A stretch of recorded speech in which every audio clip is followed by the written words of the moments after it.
Welcome to the Bill Walton Show, featuring conversations with leaders, entrepreneurs, artists, and thinkers. Fresh perspectives on money, culture, politics, and human flourishing. Interesting people, interesting things. I want to talk today about something important to all of us, our money. Specifically, I want to talk about the institution and the people primarily in charge of America's money, the Federal Reserve. The Fed has been in the news a lot, most recently about the controversy over President Trump's nominees to the Federal Reserve Board of Governors. And this debate has raised a lot of other issues like modern monetary theory, linked currency systems, the global asset price inflation, the Fed's independence, negative real interest rates, turning banks into regulated utilities, quantitative easing, and the Fed's goal to create inflation when I thought it was supposed to support sound money. Well, if you're like me, your eyes glaze over listening to this list. But I think we need to understand some of what is happening with our money and what the Federal Reserve is up to. With me to sort this out are two of the smartest monetary economists we have. Norbert Michel is the director of the Heritage Foundation Center for Data Analysis, where he specializes on issues pertaining to financial markets and monetary policy. Norbert? Bill, thank you. George Selgin is a senior fellow and director of the Center for Monetary and Financial Alternatives at the Cato Institute and professor emeritus of economics at the University of Georgia. George, welcome. Nice to be here, Bill. Well, let's dive right in. The Federal Reserve. It's been with us a long time, since 1914. What was life like before the Federal Reserve, and why was it created? Well, the life wasn't that great. We had a series of bad financial crises, culminating in the big crisis of 1907, the panic of 1907. And the Federal Reserve ultimately grew out of that panic, which made everyone realize that we had to have reform. Most people assume that, therefore, it was a good solution and a necessary solution and a successful solution to the problem of panics. At least that has been the conventional wisdom. It's a little bit hard to maintain these days in light of having had such a bad panic before.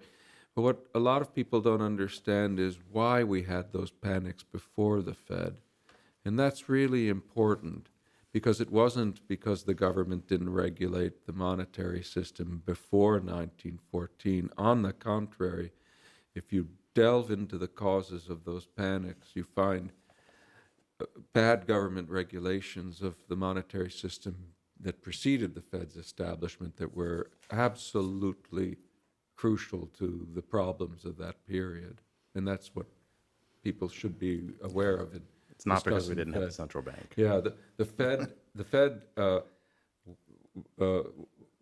the justification of the Fed was that we needed to do something, and that was correct.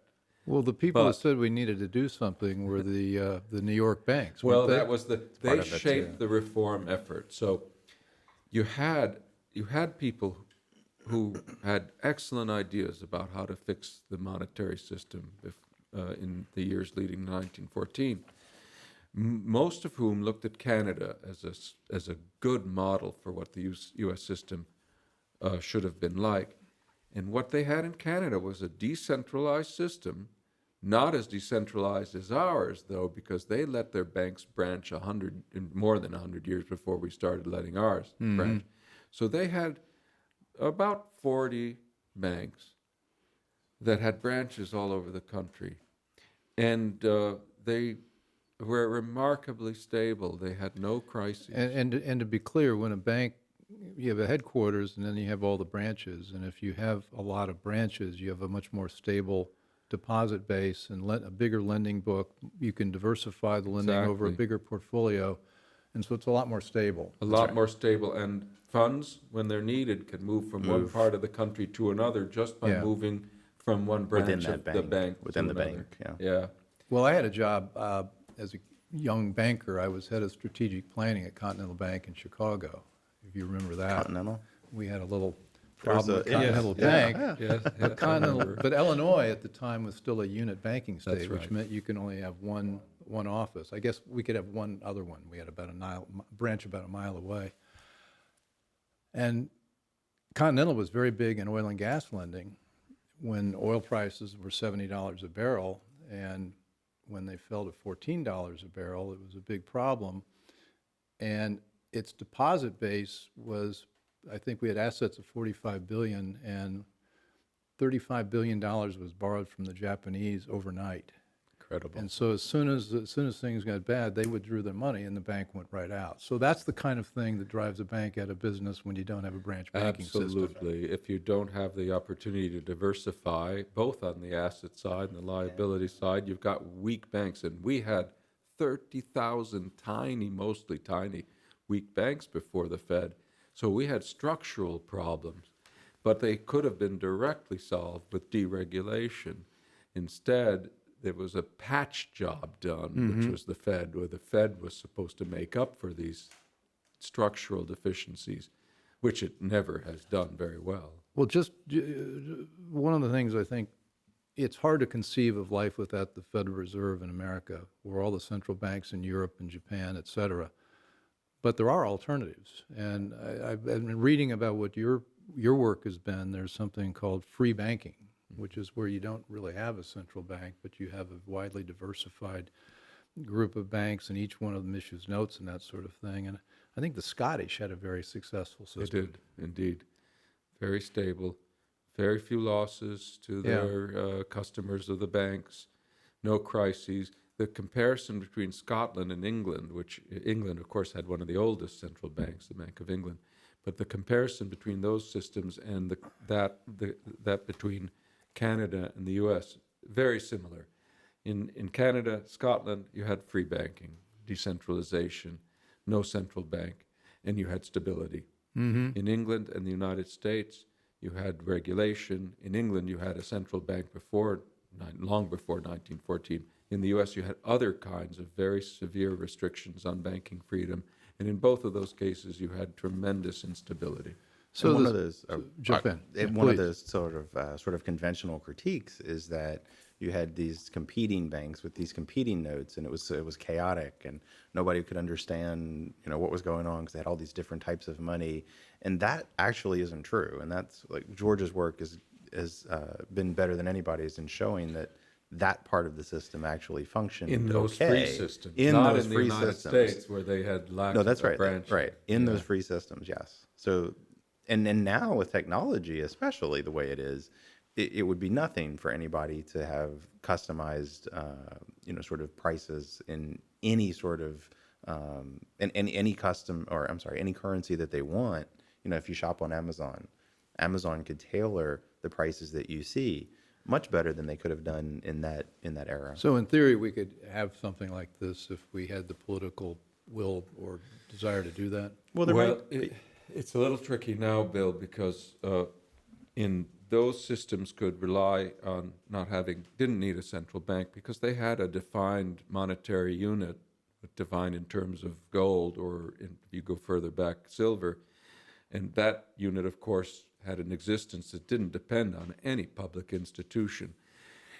In order to have something like that today, you'd either have to somehow reestablish a metallic or independent monetary unit from independent of any institution, or you'd have to build a free banking system on the present fiat dollar. There are ways to do that where you rely on the flexibility and capabilities of the commercial banks once they're given freedom to do what they're capable of doing, to allow the Fed's power to be dramatically reduced and basically have it operate like a little machine that just controls a very stable base for the other reserve banks to use as reserves. So the reason we're having this conversation is we want to talk about how the Fed has done since 1914 and why maybe it's not getting straight A's on its report card.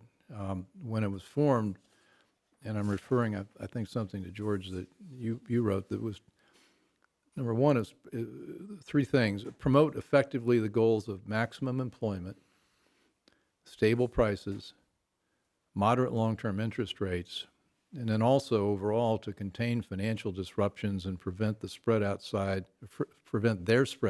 the financial sector. So 1914, have the Federal Reserve, and then how things go. That hasn't worked out so well. We've got one of in the developed world. We've got one of the worst track records in financial stability of any country, just at a higher level. So we've had more banking crises than most. George has done a lot of work on this as well. But even Charles Calomiris is another.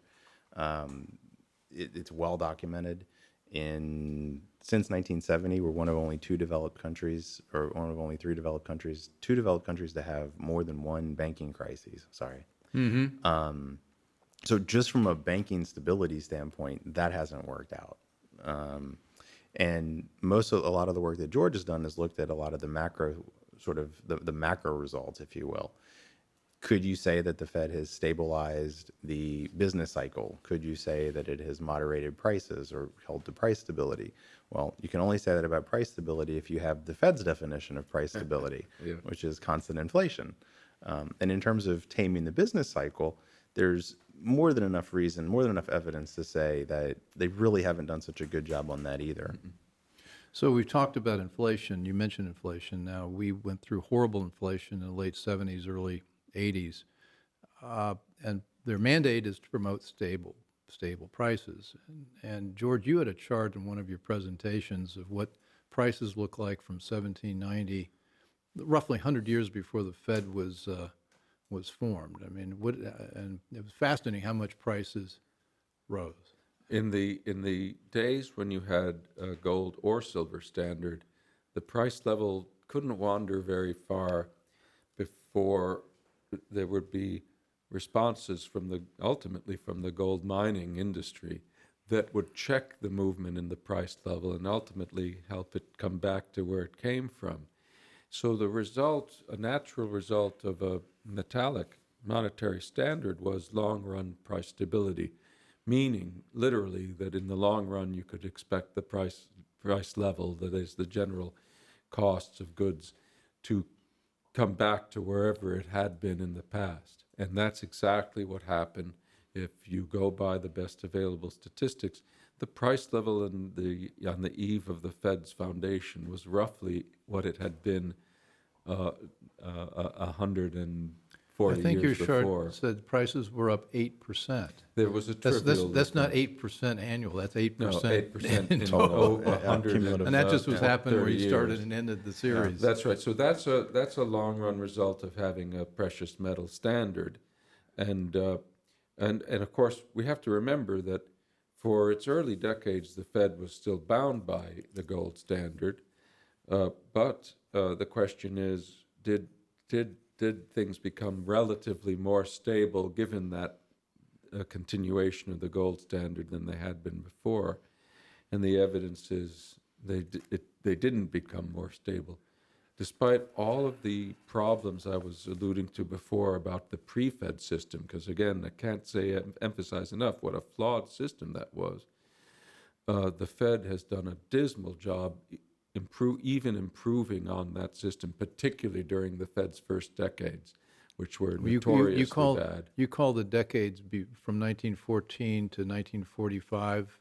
The practice period, the Fed's practice. Well, the reason I do that... It took them 30 years. Yeah, I do that on purpose. I have this study with my former UGA colleague, Bill Lestraps, and Lawrence White from George Mason, where we very carefully compare the available evidence on all the commonly accepted criteria of the Fed's performance. And we compare that performance with the performance of the pre-Fed system with all its flaws. And what we find is, first of all, if you include those first decades up through World War II, it is so patently obvious that the Fed has not improved things that it almost seems a little bit harsh to point it out. So what we did was we said, all right, let's cut them a little slack because they've got to get their sea legs and all that. And let's leave out the Great Depression and World War II and World War I and the inflation after World War I. Let's just leave that out and make these same comparisons about unemployment, the price level stability or predictability, number of cyclical fluctuations, number of crises. Let's do that. Just compare the post-45 period with those decades before the Fed, including things like the panic of, we didn't take out the panic of 1907, but we took out the Great Depression. And the Fed, in that case, the Fed doesn't look a lot worse, but it doesn't improve things very much. In some respects, things are still, even that way, the Fed comes out as inferior. So this, I think, is reason for people to ask, can't we do better than this? And basically, you have the one period, which the period that you alluded to in the early '80s. You have this. It's come to be called the Great Moderation. And if you take out that period, then the Fed's track record is really bad. That's when Paul Volcker came in and took 18% rates down. Inflation came It's down. actually, the Great Moderation starts with Paul Volcker. Yeah.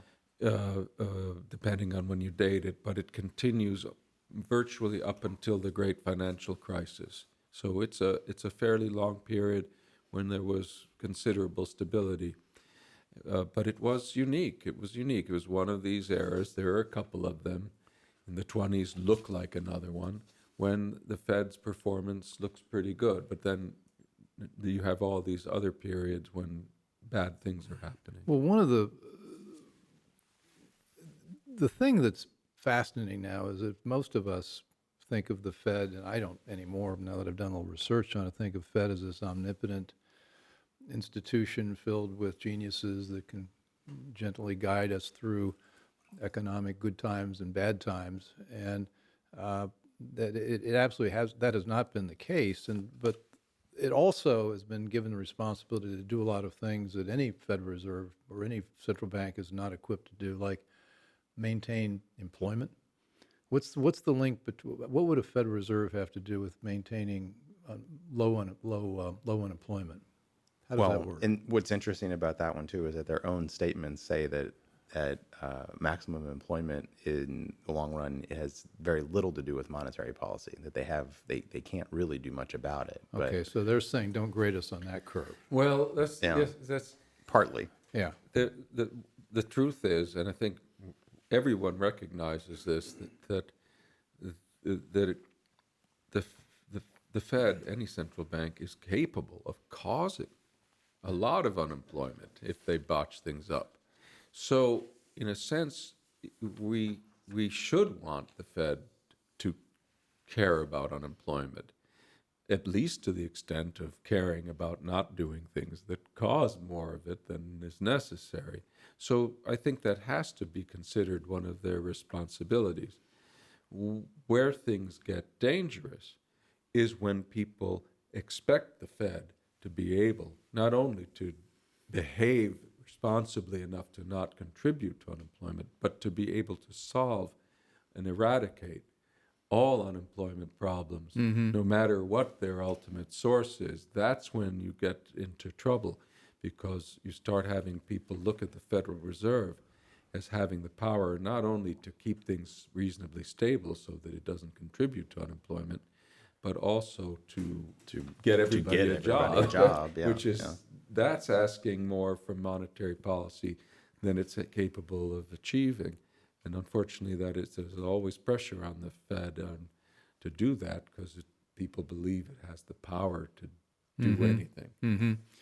Well, let's come to more recent history, 2008, 2009.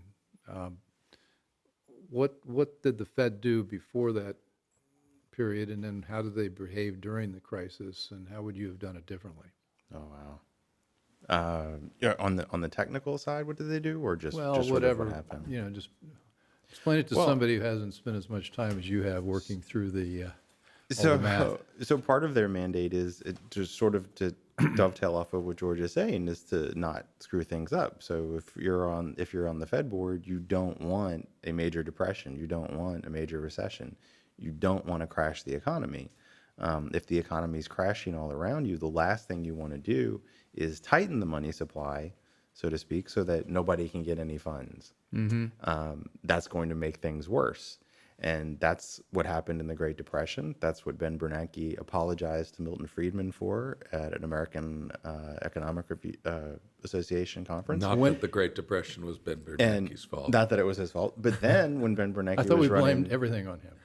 almost, but not Almost. everything. No. No, but what then- year did he apologize to Milton Friedman? Oh, that was in the Friedman's birthday around 1999. 99. Okay. And then when Ben was running the Fed, they did almost exactly the same thing. There's good evidence. We've documented this. I've got some papers on this. George has some papers on this. That at the beginning of the financial crisis in 2008, when the Fed should have been increasing more liquidity into the system and flooding the system with liquidity, they tightened at exactly the wrong time. And that almost definitely, I would say definitely, worsened the crisis and made things prolong things. We tend to forget that for many decades after the Great Depression, no one thought that the Fed had been to blame for it. It was only when Milton Friedman and Anna Schwartz published their Monetary History of the United States in 1963 that they changed the perception of what the Fed had done during the 30s to the modern one where we recognize, Ben Bernanke recognizes that the Fed had really done a bad job. Mm-hmm. And I think that kind of thing may happen again. Right now, it's still too early, and you still have the narrative where Bernanke's Fed, in this case, came to the rescue and did everything that could be done right. But I believe as time passes, it'll become more and more evident that the Fed, that the Great Recession was, to a considerable extent, another Fed botched job. Norbert mentioned the over-tightening, but of course we shouldn't forget that in the years leading up to the financial crisis, we had, of course, a tremendous housing bubble, and there is considerable evidence that the Fed's policies were too loose and contributed to that bubble. It's controversial, but I think if you look at the statistics, it's pretty clear that the Fed contributed something. It's hard to say exactly how much. Mm-hmm. And then, as Norbert was saying, when 2008 came along, what you had was the opposite error of over-tightening, and that's the part that kind of resembles the Fed's misconduct in the early 1930s. And here it must be said that proponents of maintaining an absolutely stable price level contributed to that on the Fed, the hawks. And I've written about this, so you want me to be controversial, so I'll get in trouble with some people now. Let's do that. Okay. Because there are circumstances when you really don't want the Fed to try to act to prevent prices from rising. And the summer of 2008 was one of them. There was a big increase it was not a big increase, but inflation was creeping up 4% and then above. It was all driven by oil. It was all a commodity supply shock. Mm-hmm. That's exactly the sort of thing that you don't want to tighten. You don't want to tighten they should have ignored it. Instead, they were so obsessed about avoiding 4% inflation that they decided that they were going to keep money tight by hook or by crook. And this is just banks are starting to get in trouble and fail. And they even did something called sterilizing their lending. So they were creating reserves by emergency lending. Oh, here's another one of those terms. We're sterilizing. We're going to make this sexy. I'm going to.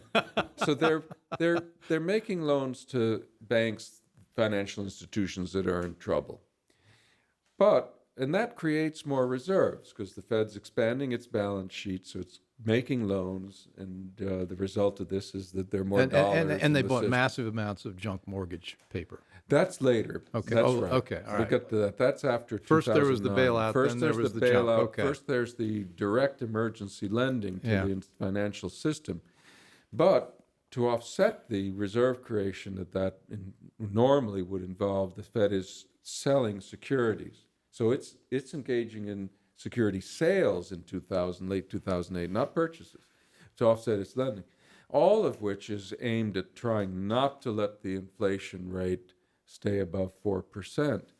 In the meantime, we know now that the economy had been in a recession, according to the NBR, since January of that year, or December December 2007. yeah.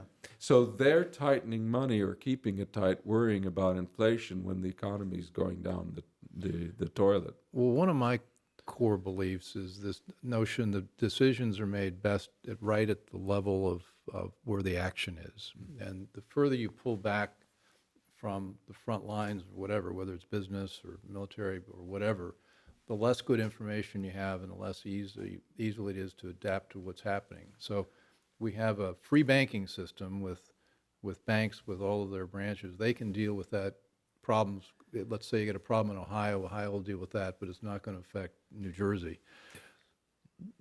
Here's the Fed, beautiful offices on Connecticut Constitution. What's the Fed's dashboard look like? I mean, you're sitting in an office in the Federal Reserve, and we're talking about things like this. How clearly can they actually see what's going on?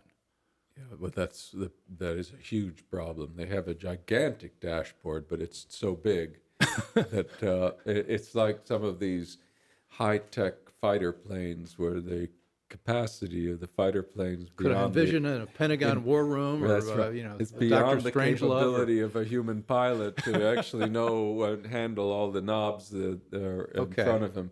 And but this gets to a point that I wanted to make in criticizing the Fed about its conduct in 2008 or in 2005 or at any other time. We have to be careful. It's one thing to say, look how they screwed up. Another to suggest that if only the right people were there and they had the right dashboard, that they could have done it right. This is an institutional problem. Exactly. This is you can't do this. Yeah. No one can be a good These are banker. not bad people. These are not dumb people. These are good people. They're well-intentioned people. But structurally, you can't know all the things We have them you need set to know up to to do make these something that changes. is So when we're impossible. talking about Yes. criticizing the Fed, Yes. we're not talking about people. That's we're talking exactly about right. the system that's being operated. Because if you're talking about people, you get into the fallacy that, if we just put the right people on the board, then everything will be fine and the institution will run. Well, that would have been well. true had we gotten Steve Moore. Well, we can talk about that. But it is an institutional problem. It's trying to centrally plan what we are not capable, and no one is capable of centrally planning. And it is the case that a free banking system can do a lot to handle these problems itself, partly because it's a more robust system, so financial crises are simply less likely to happen and to drag down the system with them, but also because the decentralized banks do have better local signals about where there are changes in demand for money that need to be compensated, about the circumstances that call for more or less credit creation. And mistakes by free banks don't matter as much because they're not all acting the same way. Well, you have independent errors. You don't have one big error driving the whole system. Well, one of the things I think that caused the crises, the mortgage crises, was this notion that we were beginning to package and securitize mortgage loans. Absolutely. And when I was a baby banker, you had a business where you knew who you were lending to, and you also knew whose deposits you were taking, and you were in the same institution, and so you could also know what was going on in this neighborhood or that neighborhood and make adjustments accordingly. We started packaging these into securities. The people originating the loans didn't have any idea where it was going to go, and the people that owned the paper didn't know what was happening with the underlying mortgages. Absolutely. This was a big problem, securitization.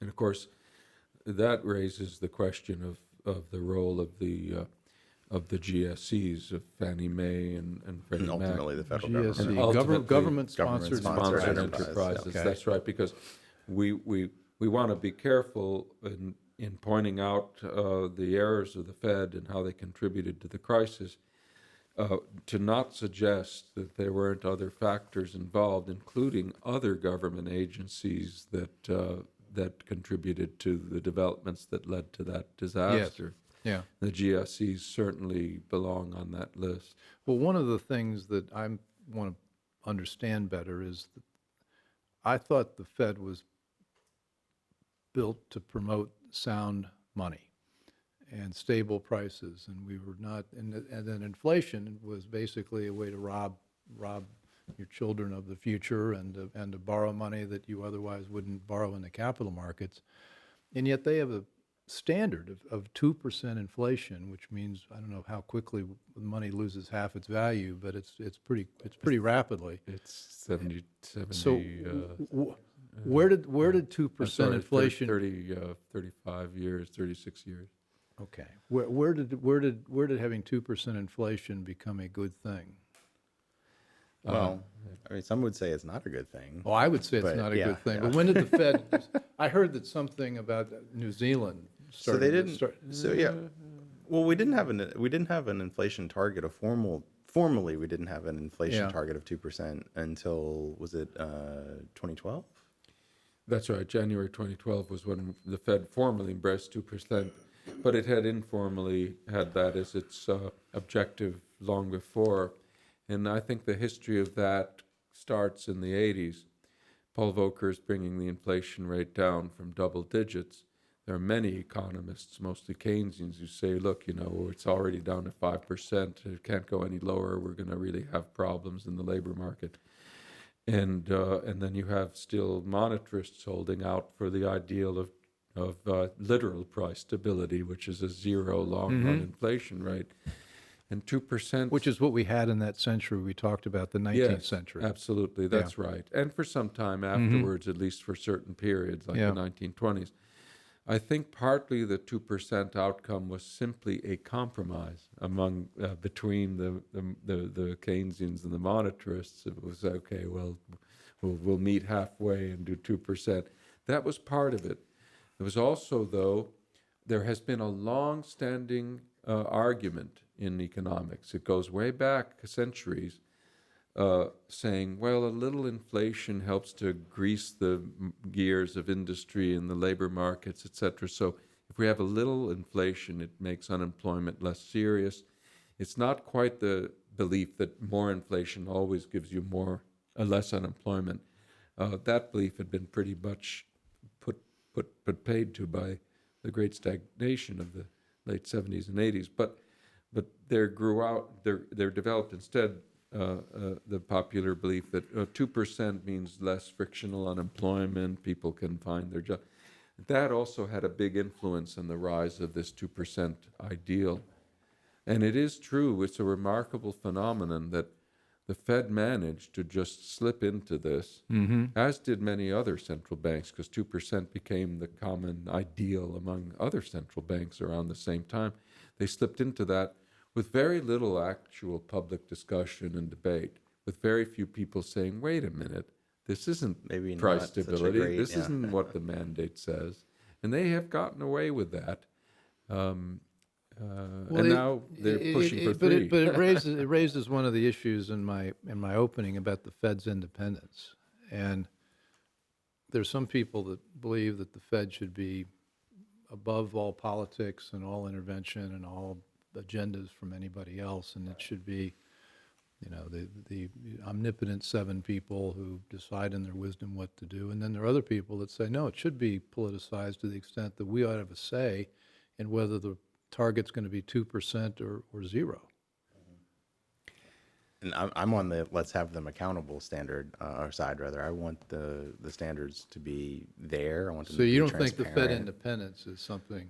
No, I don't. I mean, if we're talking about, do I want a president to constantly go in and say this is what we need to do every single day? We in the have a Fed? president like that. Yeah, Trying, and maybe that's not ideal. I Yeah. understand that, but on the other hand, that president can lose the next election that he faces if people don't like what he's doing. So that's better in my mind than having somebody at the Fed for 14 years doing whatever they want and nobody knows what they're doing or how they're doing it. And if you look over the history of this, they have not been politically independent. And when you start talking about unemployment and inflation, Well, didn't and Richard Nixon stability, and George Burns Arthur Burns get together Burns. regularly to Yes, talk they about? did. Oh, yeah. goosing the economy so that he could get reelected. yeah, they're Yes, on the and Lyndon Johnson physically assaulted the previous Fed chair,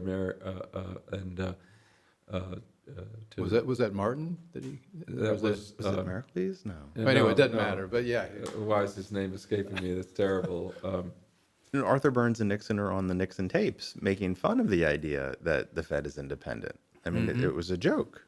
And historically, it is something of a joke because they have not operated independently. In the 2008 financial crisis, you have the Fed and Treasury working very closely to implement the bailouts and, in their mind, save the financial universe, which is fine.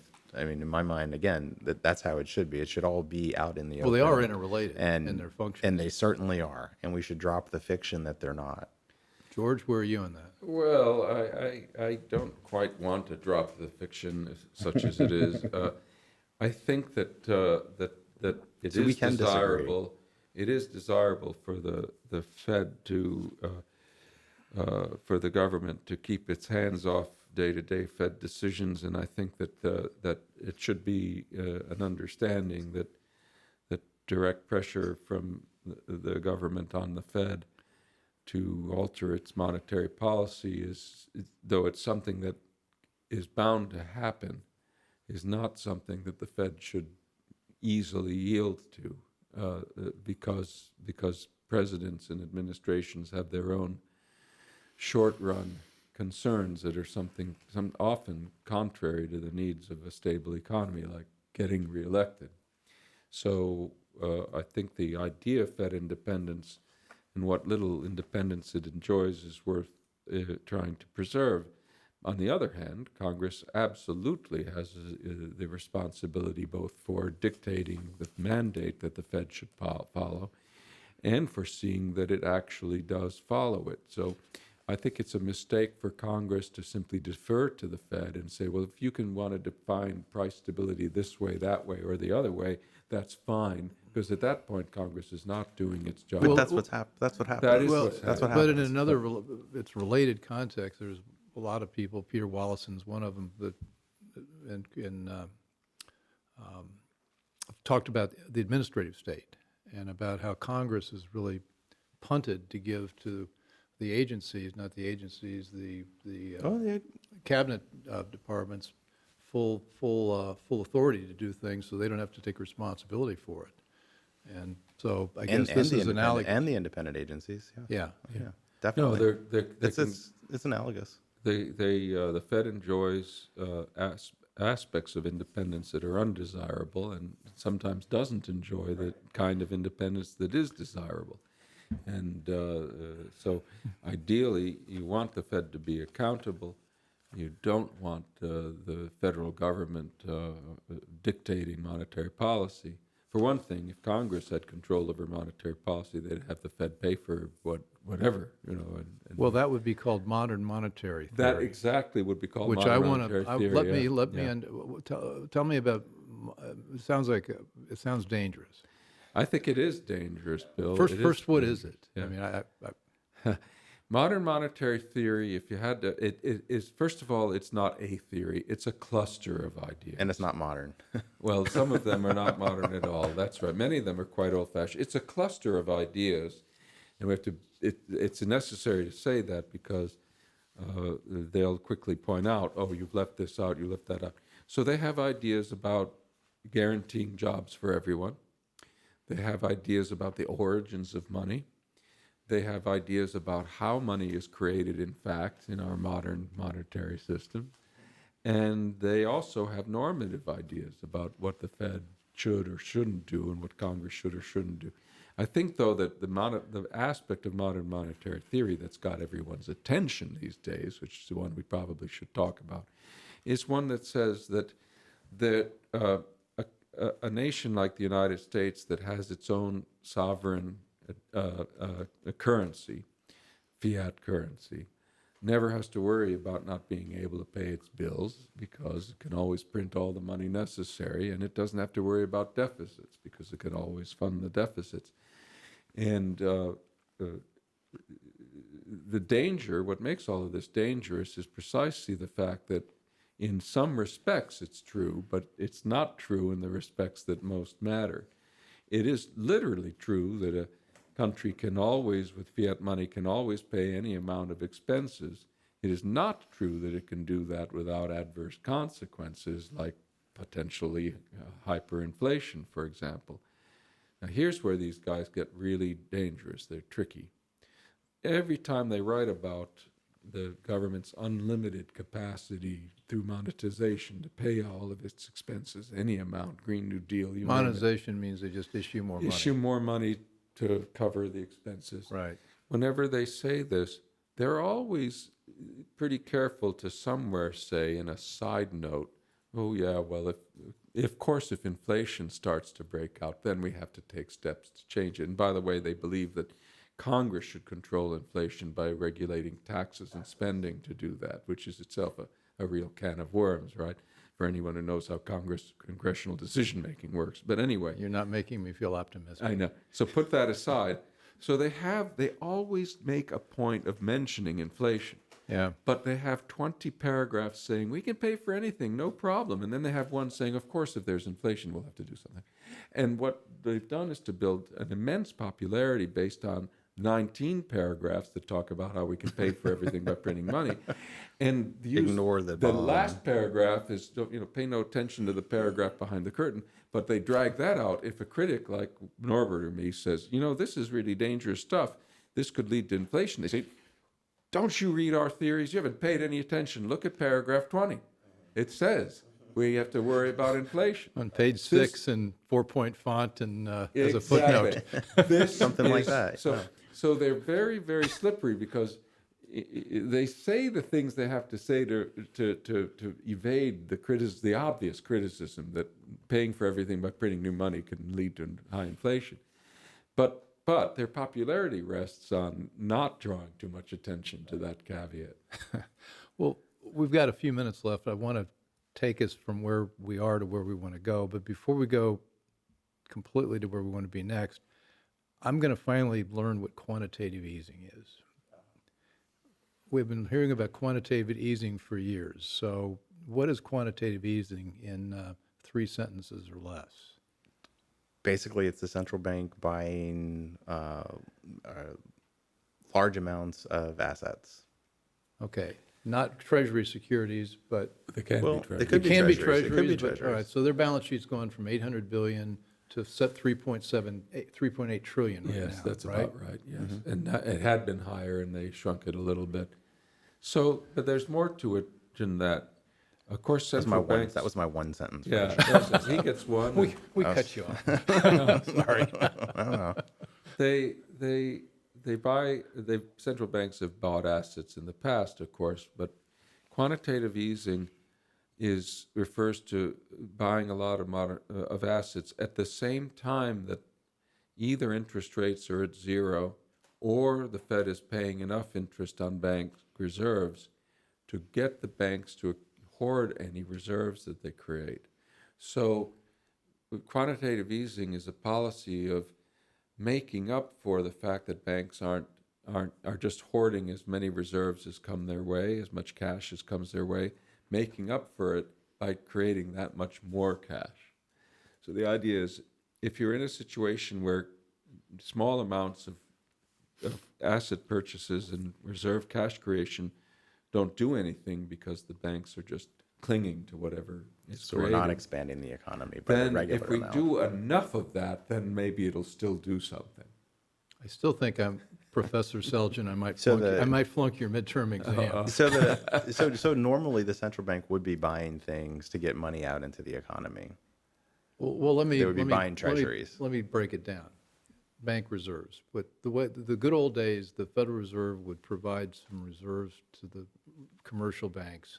The commercial banks would turn around and lend that out, and that would be stimulative to the economy because presumably they're going into the hands of borrowers that are going to build things and do things and grow businesses. The reserve creation normally would mean that the cost of funds has fallen. Banks see this as an opportunity to make more profitable loans. And they're not making any money on reserves because they're paying no interest. But then when the Fed says, look, we're going to pay you 2%, then the banks say, well, look, this is a pretty safe deal. We're going to hold on to it. That's right. right. They don't go out and stimulate businesses and economic growth.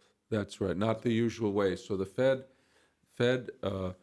could create large amounts of reserves again today, but given the new setup of interest on reserves, it wouldn't stimulate the economy in the usual way. But they have these theories that they developed during the crisis that said, but if we do enough of that, maybe it'll have some other stimulative effects, like getting rid of the risk premium on long-term bonds. That's one of the popular ones. So you're co-chairman of the Fed right now, and we are where we are. We've got a $3.8 trillion balance sheet. We're paying interest on reserves. We've lost a lot of flexibility about how to manage interest rates, manage money, that sort of thing. What do you do? Where do we go from here? I would go back to normalizing in the sense that everybody took it originally back in 2008, which is we're going to get back to what we normally do. So we're going to, over time, slowly, not dump everything, but over time, get rid of these assets, get back to a balance sheet that's closer to where we were, stop paying interest on excess reserves. I don't necessarily have a problem paying interest on the reserve itself, but not on excess reserves. And try to get back to an interbank lending market, which is very important, a very important part of the system and a very important part of a financial system. And we don't have that now. So that's where I would go. We would go back to that. George? Yeah, I agree with Norbert. For all its size before the crisis, the Fed was lean and mean compared to today. And that system worked reasonably well. It could be improved upon, but I think it's much safer in the long run to have a Fed that operates with a small balance sheet that's not able to engage in quantitative easing, because that exposes the Fed to demands, all sorts of demands to buy these bonds or those bonds. And that's a dangerous situation, in my opinion, especially with modern monetary theorists lurking around. And so for both strictly economic and political reasons, I think the Fed should make a more serious effort than it has to truly normalize its operations so that we can at least have a Fed that's no worse than it was in 2007. That's not asking a lot, and we certainly should try to aim for better still than that. We should higher, but I think the there. present Fed is a much more dangerous animal than even the Fed of the past. Yeah, with the modern monetary theory crowd, this is a bad time, because what the Fed has done is set up a framework where these MMT guys can say, well, look, you guys can buy a whole bunch of assets. We don't have to worry about inflation. Yeah, you can just raise the interest rate. So the Fed's gone Yeah. from lender of last result to the Congress's piggy bank. Exactly, Yes. exactly. That is exactly what could Yes. happen. What It's- could we're, happen. We're right there. I don't think Fed officials would want to be buying Green New Deal bonds in trillions of dollars I don't think per Jay Powell year. wants to do that. I don't Probably think they doesn't. want to do that. But the But- other point that shouldn't be ignored is that this gets back to the question of independence. Congress has raided the Fed's balance sheet in the past. It took its capital away on 2 occasions. It's left it with a very slim margin of capital, surplus capital. If Congress can do that, if they can eye the Fed's balance sheet and say, hey, here's a couple $10 trillion worth of capital, well, let's take it. Why wouldn't they look at the Fed and said, here's an unlimited capacity for quantitative easing. Let's take that too and fund much more. Yeah. The program isn't really fiscally advantageous because the banks have to get paid interest on reserves, and it ends up being a costly way of funding government.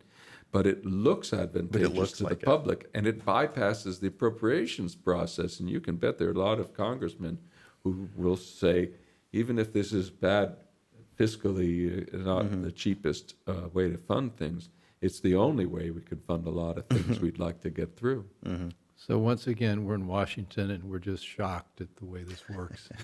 So, Well, I've been in Washington for 5 years, so and you have too. well, I've been here longer. Yeah, but you've been here longer. How Yeah. can you possibly be shocked anymore? I think I'm being facetious. But anyway, George Selgin, Cato. You can find George on the Cato website. He's written extensively on banking, free banking, prices, great body of work, and I'm looking forward to having you back to talk some more about this. But I think from my point of view, we got about this far. There's a lot further Yeah, to go. there's a lot. Yeah. Norbert, Heritage Foundation, head of the Center for Data Analysis, extensive writing on Dodd-Frank, on the normalization issues, on the turning banks into utilities, and you've got a lot of interesting work on there. Highly recommend, if you want to follow up on this, to go on the websites and look at those. In our case, I hope you enjoyed the show, and if you liked it, subscribe to the show on YouTube or iTunes, and give us your comments on iTunes if you like what you're hearing and seeing. So, thank you, and we'll see you again soon. Thanks, George. Bill. Thank you, Bill. Thanks. Appreciate it. Great. Thanks for listening. Want more? Be sure to subscribe at thebillwaltonshow.com or on iTunes.